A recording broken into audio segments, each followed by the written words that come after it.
How did you think the speech went? Thought it went good. I'm not the only thing, I got mixed up a little bit early because I don't like reading teleprompters. I like to just flow. I just like to do my thing. And so when I started off, I was reading the first little bit, and I like to do my thing. And so once I went back one time, it was a little ahead of me. So it kind of messed me up. So I just pretty much dissed it the whole time. I had practiced so much that I knew it all. I knew it. So I thought it went good. It was cool. Overall, how'd the weekend go for you? Oh, man, it was incredible. It was incredible, all of it. You know, I got to share all of those moments with my family, you know, my kids. My kids were really young. Even though, like, we won a championship, two of my kids were still really young. My baby, she barely remembers anything from my career. So how old is she now? She's 18. So it was just so good for her to be able to kind of see it, feel it, go down memory lane on a lot of things. It was fun, man. Yep. And Larry couldn't make it? No, Larry couldn't make it. He wasn't feeling great. He was devastated that he couldn't make it too. But it's understandable. What was your favorite moment to reminisce about? When you were talking to sort of go back in time. Toronto. I mean, obviously my Detroit years, man. You know, it was always fun, and then some of those guys were there, so that's always fun to reminisce about. But with my family that was there, they remember it all, you know. So we talked a lot about just them early years and stuff too, when it wasn't great, you know. So it's even fun to relive that. Any of the other speeches stick out to you? Yeah, I thought Simone's speech was like one of the best I ever heard ever. I watched a lot of them. Hers was incredible. The artistry that she showed in her speech and the words, it was incredible, man. I was so impressed with her. But yeah, other than that, that was the only one that really stood out to me, you know, with Simone. Did the team greet you differently today? No, they just all, you know, they said congrats before I left. They said congrats when I came back. A lot of them just said, you know, they really enjoyed my speech, you know.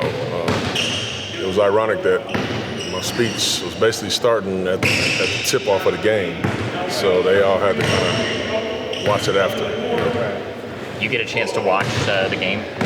Oh, yeah. What do you think? Oh, yeah. I thought it was awesome, man. I thought we played our butts off. Defensively, I thought we were really good. The pressure, we really pressured them, and I thought it really kind of had an impact on them. I've seen Mike Brown's comments after the game about how hard we played, and that's just who we have to be. You know, we have to be that team every single night. We just kind of play harder for longer, you know, than most teams, and I was proud of us. Did you say anything about the transition defense early on in the game? That they had a few freakouts and runbacks? Yeah, you know, it's funny. I went over that. I watched all of them, even in the Clipper game. You know, they threw the head on us, over top of us a few times. You know, we're a team that, you know, we like to crash on the offensive glass on three-point shots. So you would think that maybe people game plan that, say they crash and all right, leak a guy out. But that's not actually what happened. Like we're just not running back fast enough. The first three steps. You're just talking about the first three steps. You got to sprint, kind of backpedaling, and then it becomes a foot race. The team's just beating us over the top. So that's one of the things that we worked on today. We just got to pay attention to it. But our half-court defense has been lights out. It really has. But it's everything else we got to get better at. Our transition, everything, defense. I mean, some of the shots that we shoot, I call them shooting turnovers. It's like there's no way we're gonna make that shot. It's like a turnover. We gotta get better at that, you know. So just some of those type of things. What's the plan for tomorrow as far as who's gonna play and who's not against the German team? Yeah, I haven't really figured it out yet, but you know, I'm probably gonna play everybody. We don't have that many opportunities, you know, and the game is always different from practice. You know, to be able to get those reps and. We still got a lot of chemistry to get and to have, so chances are I'll play everybody, but I haven't made the final decision yet. You think Ant and Tease are going to be able to go? I know Tease won't be able to go. Ant potentially. He did most of practice today. I did have one more question about the Hall of Fame. You talked about the greatest five alive that you called yourself. Best five alive. Best baby. five alive in Detroit.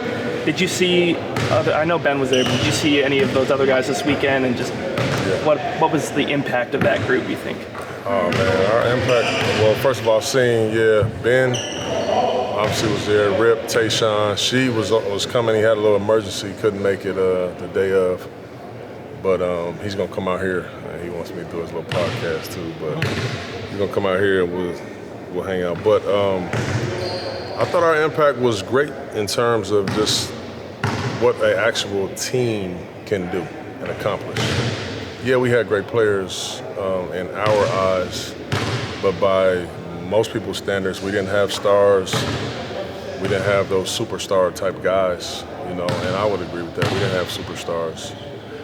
But it just a connected group of guys that knew how to play, high IQ, tough as nails, and that cared about how we did it. It's just incredible what can happen. So I think anybody, I've talked to coaches all over the world, and they always say, I'm always talking to my group about that team. And I think that's why, because of the connection that we had together.